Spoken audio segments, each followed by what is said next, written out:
చిన్నమ్మవారు పెద్ద అమ్మవారిని చూపిస్తా.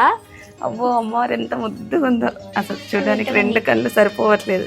చిన్నమ్మవారు కూడా ఎంత ముద్దుగా ఉందో, అంత అందంగా అలంకరణ చేసింది. డ్రెస్ కుట్టింది అయితే సౌజన్య అక్కయ్యనే ఉందో. ఇప్పుడే కాదండి, ఇంతకు ముందు కూడా చాలా డ్రెస్సులు అయితే అమ్మవారికి గుట్టి తీసుకొచ్చింది. నాకైతే చాలా నచ్చింది. నచ్చిన వాళ్ళు అందరూ అంటున్నారు డ్రెస్ అయితే బాగుంది అని. మీకు ఎలా అనిపించిందో కూడా కామెంట్ లో చెప్పండి. అలాగే ఇక్కడ అమ్మవారి సంతోష్ మాత పెయింటింగ్ కూడా చూడండి ఎంత బాగుందా కదా. నాకైతే సాక్షాత్తు అమ్మవారే వచ్చి ఇక్కడ కూర్చుందా అనిపిస్తుంది. బెట్టలే ఇంకా రెడీ చేసింది ఎవరు అనుకుంటున్నారు? మా పెద్దత్త. అమ్మవారిని రెడీ చేయడం అంటే మస్తు ఇష్టం నాకు, అందుకే రెడీ చేసిన. జడేది దీన్ని చూసి మేము వడ్డానం అనుకున్నాం. మా అత్తకైతే అమ్మవారిని రెడీ చేసారంటే చాలా ఇష్టం.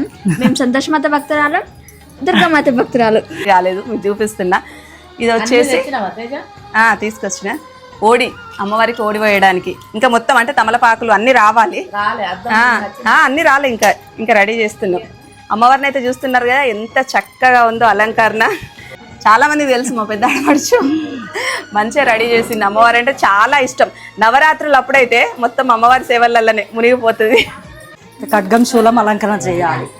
కానీ ఎంత బాగా అలంకరించింది, నాకైతే చాలా బాగా నచ్చింది. రాజేష్ అనే వాళ్ళ అక్క అన్నమాట, పెద్దక్కనే. కలశాన్ని కూడా ఎంత చక్కగా అలంకరించిందో కదా, గాజులతో పూలతో. ఈ నగలు కూడా ఎంత బాగున్నాయి కదా అమ్మవారికి అలంకరించేసరికి, పువ్వులతో.